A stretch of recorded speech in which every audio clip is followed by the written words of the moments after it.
हम लोग स्टार्ट करते हैं। General solution for the equation cos 3x plus cos x और minus cos 2x is equal to 0।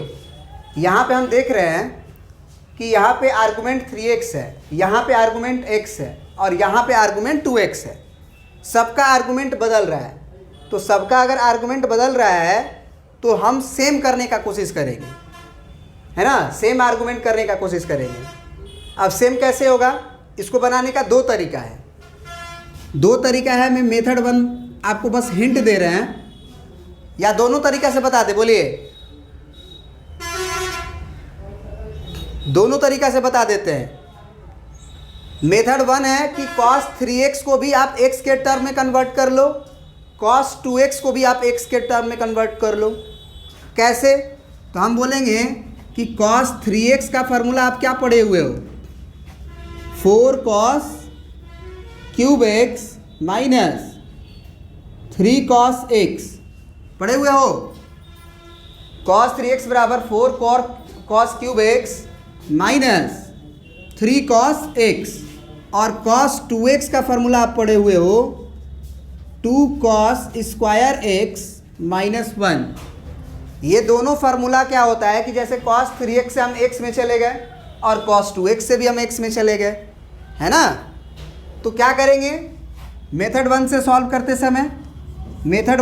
करते समय हम cos 3x को लिख देंगे 4 cos cube x minus 3 cos x, फिर पहले से cos x प्लस में है वो रहेगा, फिर माइनस का cos 2x है तो यहाँ पे माइनस है और cos 2x लिखोगे, ज़रा सोचो, माइनस cos 2x लिखोगे तो ये पूरी बात ना माइनस में आएगा।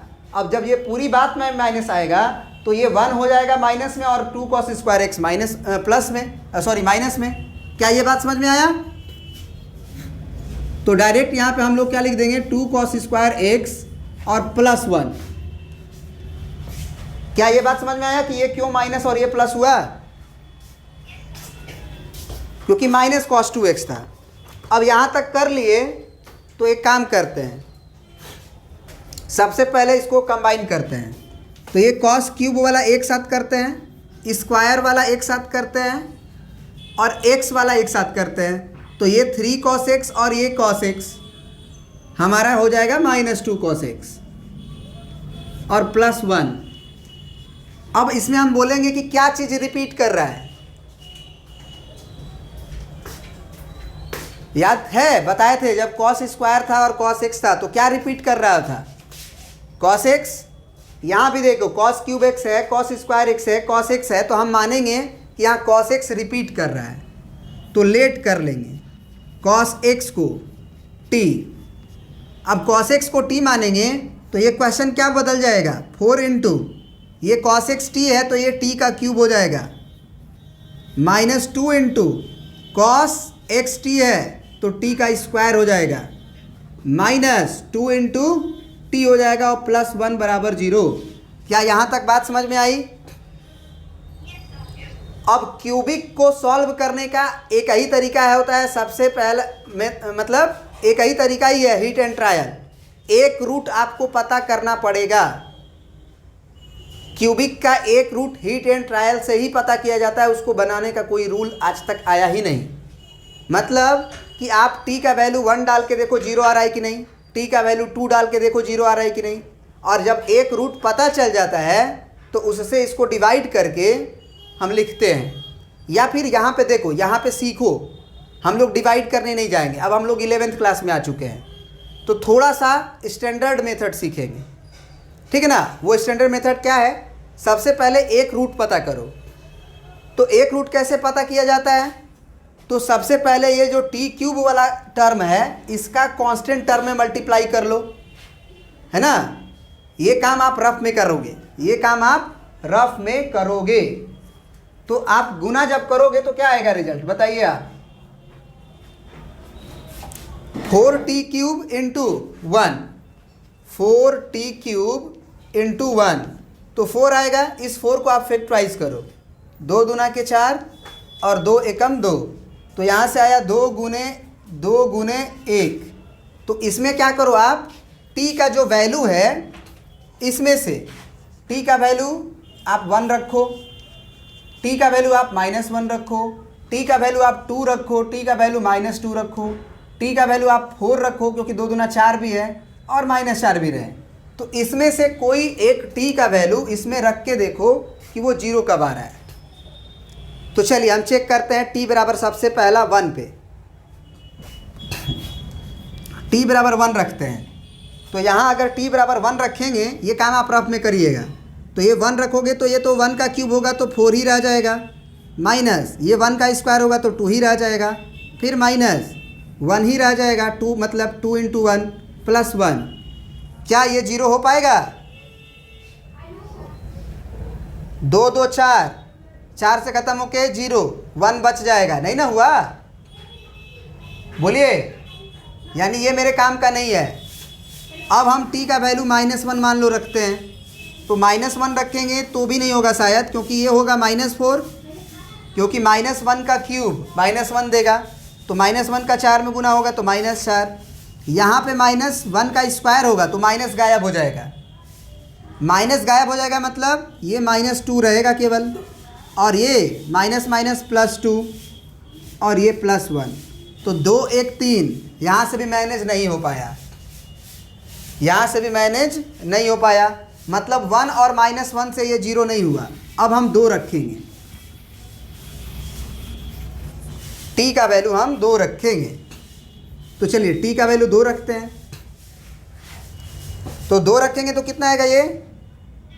2 दूना के 4 दूना के 8 और 8 चौके 32, फिर -2, फिर यहाँ 2 का स्क्वायर होगा 2 दूना के 4, फिर -2 यानी कि 2 दूना के 4 +1।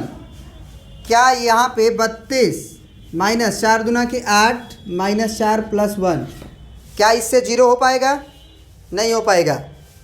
तो इसी तरह से t का वैल्यू मान लो 2 से नहीं हुआ, तो t का वैल्यू आप -2 रख के देखो, क्या हो पाएगा? ये -2 रखोगे तो यहाँ पे -32 आएगा केवल, बस माइनस का फ़र्क होगा। यहाँ पे अभी भी क्या रहेगा तुम्हारा? -2 का स्क्वायर 4, 4 दूना के 8, तो -8 ही रहेगा। फिर यहाँ पे -2 रखोगे तो +2 दूना के 4, यहाँ से भी मैनेज नहीं होने वाला है। अब मान लो t का वैल्यू हम 4 रख देते हैं, ये फाइनल है, इसके बाद नहीं आएगा तो आप मेथड 2 से ही बना पाओगे, क्योंकि क्यूबिक का सॉल्व करने का कोई तरीका आज तक नहीं आया है। अब जैसे t का वैल्यू मान लो हम लोग 4 रखते हैं, तो 4 रखेंगे तो ये क्या हो जाएगा? 4 चौके 16 चौके 64 और 64 चौके 64 दूना 128 दूना 256 हो जाएगा आपका, और माइनस यहाँ पे हो जाएगा तुम्हारा 4 चौके 16 दूना के 32, यहाँ से भी नहीं होने वाला है। यहाँ पे हो जाएगा 2 दूना के 4, यहाँ से भी नहीं होने वाला है। एक काम करो, तो t का वैल्यू अगर हम 1/2 रखें तो, क्योंकि cos x तो वैसे 2 होगा भी नहीं, तो ज़रा 1/2 रख के देखो, तो 1/2 और -1/2, इसी में आप t का वैल्यू रख के देखो, आ रहा है 0। यहाँ पे देखो, हमने बोला कि आप t का वैल्यू 1/2 रखो और 1/2 यहाँ पे सेटिस्फाइड कर गया। कैसे? तो t का वैल्यू 1/8 आएगा अगर 1/2 रखोगे तो, क्योंकि 1 का गुना 3 बार और 2 का गुना 3 बार 8। फिर यहाँ पे 1 का बाई 2 का रखोगे तो 1/4 आएगा, स्क्वायर था, यहाँ 1/2 आया, -2 था और ये 2 था, कट गया, -1 आया, +1 आया, 0 हो गया। यहाँ से 2 दूना के 4 हुआ और यहाँ से 4 दूना के 8 हुआ, तो ये भी 1/2 और ये -1/2, 0 हो गया। तो अगर t का वैल्यू 1/2 डालने से, सुनना ध्यान से मेरी बात को, अगर t का वैल्यू 1/2 डालने से ये 0 आ गया, इसका मतलब यहाँ से हम एक क्या करेंगे, हम 2 को इधर भेज देंगे। तो 2 जब इधर आएगा तो क्या होगा? 2t = 1, फिर 1 को भी इधर भेज देंगे तो क्या होगा? 2t - 1। तो 2t - 1 इसका क्या होगा? फैक्टर होगा। क्लास 10th में 9th में आप पढ़े हो ना कि अगर x का वैल्यू जो डालने से अगर वो 0 हो जाता है, तो मान लो x का वैल्यू 5 डालने से 0 हुआ था, x - 5 उसका फैक्टर होता है, ठीक है। उसी तरह से अगर t का वैल्यू 1/2 डालने से ये 0 आ रहा है, तो 2 को इधर भेज दिए तो 2t हुआ, फिर 1 को इधर भेज दिए तो 2t माइनस 1 हुआ। तो 2t माइनस 1 जो है इसका क्या होगा, एक फैक्टर होगा, है ना। तो अब क्या करेंगे हम लोग, इसको समझिए, ये वाला पार्ट मिटाएंगे हम। चलिए तो अब हम लोग लिखेंगे कि 2t minus 1 is a factor, है ना। अगर 2t माइनस 1 अगर एक फैक्टर है तो अब यहाँ पे हमारी बात को बहुत केयर करके समझने की ज़रूरत है, क्योंकि यही वाला बात बच्चों को समझ में नहीं आता है। फिर से एक बार बोल दे रहे हैं कि यहाँ वाला बात आपको ध्यान से समझना है, यहाँ वाला बात समझ में नहीं आता है, ठीक ना। 2 तरीका है, एक तो है कि आप 2t माइनस 1 से इसको डिवाइड कर लो, 2t माइनस 1 से आप इसको डिवाइड कर लो और बीच वाले को किनारे किनारे का मल्टीप्लाई लिख दो। लेकिन डिवाइड करने वाला मेथड अब पुराना हो गया है। अब यहाँ पे हम एक नया मेथड सीखेंगे और वो मेथड को ज़रा देखिएगा। थोड़ा सा और बोर्ड को मिटाने की ज़रूरत है हमको, ठीक ना। आप याद रखे रहिएगा कि क्वेश्चन में आपने cos x को t माना है, आपने cos x को क्या माना है, t। तो बाद में जब बन जाएगा क्वेश्चन तो हम cos x को t को cos x से रिप्लेस करेंगे, ठीक है ना। तो इतना तक प्रिंट कर लीजिएगा। चलिए अब यहाँ के बाद देखिए, यहाँ के बाद हम क्या लिखेंगे, पहले एक बार क्वेश्चन उतार देते हैं। 4t cube minus 2t square minus 2t अब प्लस 1 बराबर 0। आप क्या बोल रहे हैं कि इस क्वेश्चन का 2t माइनस 1 एक फैक्टर है। तो आप क्या कर लो, ये क्यूब है ना, बहुत ध्यान से समझने की ज़रूरत है। ये क्यूब को देख के इस 2t माइनस 1 को आप 3 बार लिखो। 2t माइनस 1 एक बार, फिर थोड़ा जगह छोड़ के 2t माइनस 1 एक और बार, फिर थोड़ा सा जगह छोड़ के 2t माइनस 1 एक और बार। कोई दिक्कत? और बराबर 0 है, लिख देंगे। अब सुनो ध्यान से, आप इसी इक्वेशन को ये लिख रहे हैं, मतलब फर्दर सिंप्लीफाई करने के बाद ये वाला इक्वेशन लौटना चाहिए। तो अब यहाँ पे सोचो कि यहाँ पे आखिर क्या नंबर लिखें कि 4t क्यूब है। इस नंबर में यहाँ से गुना करना पड़ेगा ना। तो यहाँ पे क्या लिखे थे कि 4t क्यूब आएगा, यहाँ पे बताओ। t स्क्वायर से तो केवल 2t क्यूब आएगा, 4t हमको लाना है, 2t स्क्वायर लाना होगा। क्यूब नहीं लिखेंगे, स्क्वायर लिखेंगे, क्योंकि यहाँ पे t एक खुद मौजूद है। तो यहाँ से हमारा 2 दूना के 4t क्यूब। ये क्लास 10th में ही हम बच्चों को बता देते हैं, 9th में भी बता देते हैं, लेकिन जो पहली बार हमसे पढ़ रहा है उसको यहाँ पे समझना पड़ेगा। तो हाँ, बताए हुए हैं, हमको मालूम है, क्योंकि हमको मालूम है ना कि ये सब यूज होगा आगे, इसलिए हम पहले ही बता देते हैं। तो यहाँ 2t स्क्वायर का अगर इसमें मल्टीप्लाई करेंगे तो 2 दूना के 4 और t का क्यूब आ जाएगा। लेकिन उसी के साथ साथ एक और एक्स्ट्रा आ जाएगा, कितना, माइनस 2t स्क्वायर। वो लाना है कि नहीं लाना है? लाना है। इसका मतलब अब अगला मैनेज करने की कोशिश करेंगे। अगर हमको 2t स्क्वायर लाना है तो वो आ चुका है गुना होके, अब हमको लाना है माइनस 2t। अब माइनस 2t कब आएगा? जब हम यहाँ पे -1 लिखेंगे तब आएगा, -1 लिखेंगे तब आएगा। बोलो। तो ये -2t आ गया। अब -2t आ गया तो अगला फिर देखते हैं क्या आ रहा है। तो माइनस माइनस प्लस 1, क्या हमारा यही तक में पूरा मैनेज हो गया? तो इसको लिखने की जरूरत ही नहीं पड़ा। बात समझे? मतलब फिर से अगर इसको आप मल्टीप्लाई कर लोगे तो ये ऊपर वाली कहानी चमक जाएगी। सही बात है? इसका गुना इसमें करोगे तो 4t क्यूब आएगा ही, इसका इसमें -2t स्क्वायर, इसका गुना इसमें तो -2t, इसका माइनस माइनस प्लस 1। तो ये हुआ कि हम डिवाइड करने से बच गए, नहीं तो डिवाइड करके काम करना पड़ता। अब देखो ध्यान से, अब फिर से देखो कि इसमें और इसमें माइनस के पहले और बाद फिर से 2t माइनस 1 कॉमन है, और यहाँ पे 2t स्क्वायर प्लस 1 कॉमन है। जो बच गया 2t स्क्वायर, सॉरी गलती कर दी, 2t स्क्वायर -1 था, ये 2t माइनस 1 कॉमन कर लिए, ये 2t स्क्वायर -1। अब जरा बताओ, क्या इसको फर्दर हम लोग सिंप्लीफाई कर सकते हैं a square minus B square पे? तो उसको करने के लिए सबसे पहले तो क्या करो कि 2 को भेज दो, 2 को दोनों तरफ डिवाइड कर दो, है ना, 2 से दोनों तरफ डिवाइड कर दो केवल इसमें। तो ये हो गया तुम्हारा 2t माइनस 1 इंटू, इसमें अगर 2 से डिवाइड करेंगे तो ये T square minus 1/2 is equal to 0 होगा। बोलो, हम दोनों तरफ डिवाइड कर रहे हैं ना, तो 0 डिवाइडेड बाई 2 करेंगे तो 0 हो जाएगा। लेकिन यहाँ क्या होगा, टी स्क्वायर 2 से कट जाएगा और ये माइनस 1/2। समझ में आया। अब यहाँ a square minus B square अगर लगाना है तो आप क्या कर लो, 2t माइनस 1, इसको t स्क्वायर कर लो और इसको 1/√2 का होल स्क्वायर कर लो, चलेगा ना। अब यहाँ से 2t माइनस 1 हो गया और यहाँ से t प्लस बता देते हैं, t प्लस 1/√2 और t माइनस 1/√2। देखो हम हमेशा जो है टी स्क्वायर का जो कोफिशिएंट है 1 बनाने का कोशिश करते हैं, चाहे वो एक्स स्क्वायर हो, चाहे वो वाई स्क्वायर हो, चाहे जेड स्क्वायर हो, उसका कोफिशिएंट हम 1 बनाने का कोशिश करते हैं। 1 नहीं है तो हम क्या दिमाग में आएगा कि हम दोनों तरफ कोई नंबर से डिवाइड कर दें, तो हम दोनों तरफ 2 से डिवाइड कर दिए।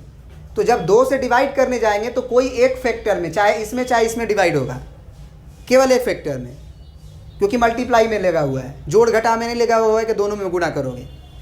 तो 2 से जब इसको डिवाइड किए तो ये 2 से कटा तो ये टी स्क्वायर बना, यहाँ नहीं कट पाया तो 1/2 बना, तो यहाँ टी स्क्वायर माइनस 1/2 हुआ। समझ में आया। अब यहाँ जो 1/2 था उसको हम लिख दिए 1/√2 का होल स्क्वायर, 1/2 आ ही जाएगा। अब ये a plus B a minus B के फार्मूला पे। अब सुनो बेहद ध्यान से, यहाँ से 1 0 2 3 नंबर 0 है, 3 नंबर का प्रोडक्ट 0 है, तो ये 0 होगा तो भी, ये 0 होगा तो भी, ये 0 होगा तो भी, मतलब यहाँ से आप लिख सकते हो 2t माइनस 1 बराबर 0, या t प्लस 1/√2 बराबर 0, या t माइनस 1/√2 बराबर 0। कोई भी नंबर 0 हो जाएगा तो वो प्रोडक्ट 0 आ जाएगा। तो यहाँ से t का वैल्यू कितना आया, -1/2, यहाँ से t का वैल्यू कितना आया, -1/√2, यहाँ से t का वैल्यू कितना आया, 1/√2। अब हमको t थोड़ी निकालना था, cos x निकालना था, तो t क्या था, cos x था। तो जहाँ जहाँ भी t दिखाई देगा वहाँ cos x पहले पुट करेंगे। तो अब हमारा इक्वेशन कुछ इस तरह से दिखाई देगा, cos x बराबर -1/2, फिर cos x बराबर -1/√2, फिर cos x बराबर 1/√2। क्या अब इस जनरल सॉल्यूशन को हम लोग पढ़े हैं कि नहीं पढ़े हैं। cos x बराबर -1/2 सॉल्व कर लेंगे जनरल सॉल्यूशन से।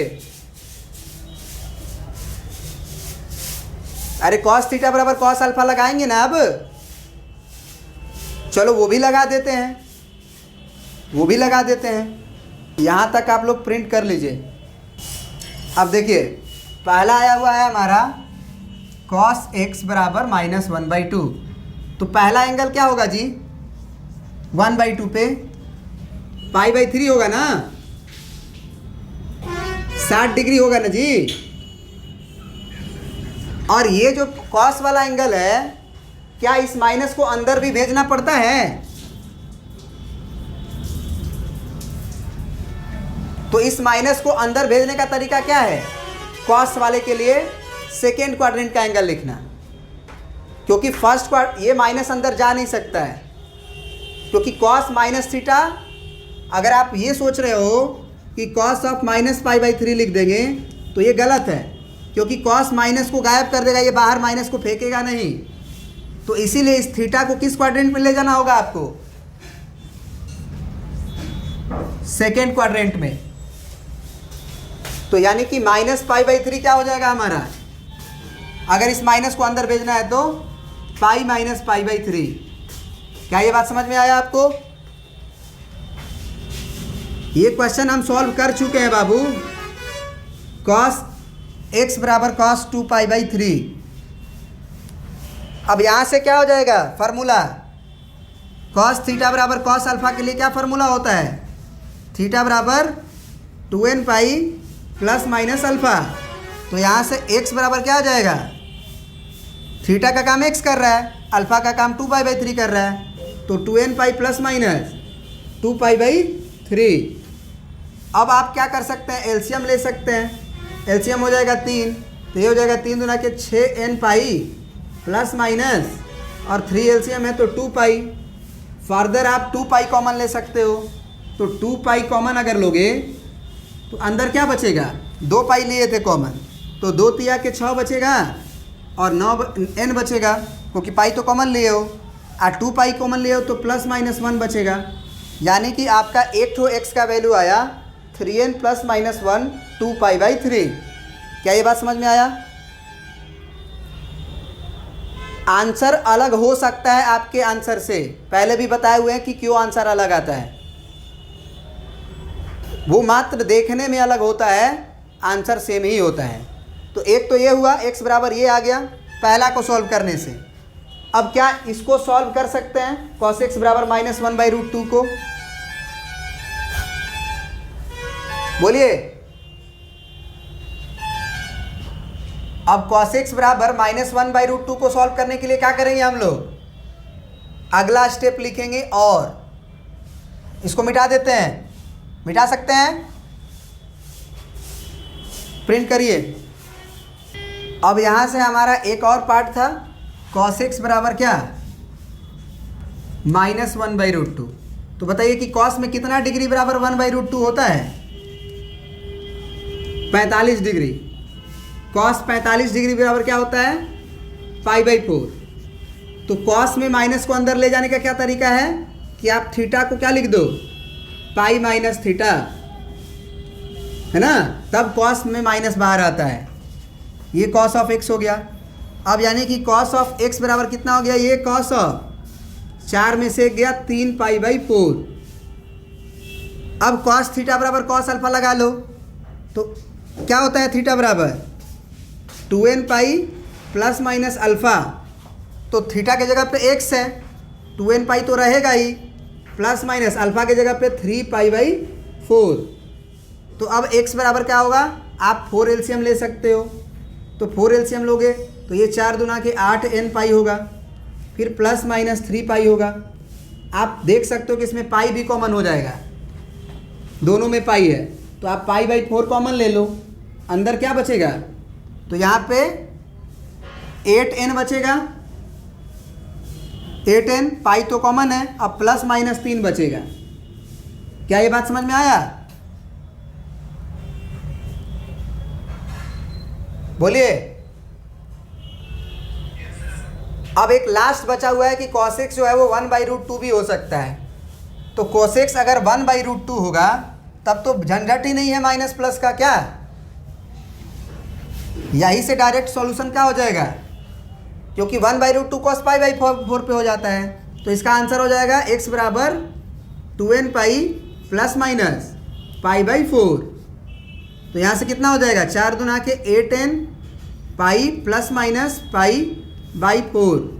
तो आप क्या कह सकते हो कि π/4 कॉमन ले लीजिए सर, तो यहाँ पे बचेगा कितना, 8n प्लस माइनस 1। क्या ये समझ में आया आपको?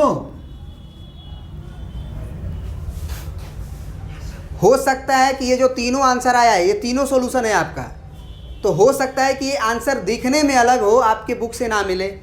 आप देख लीजिए मिल रहा है कि नहीं मिल रहा है।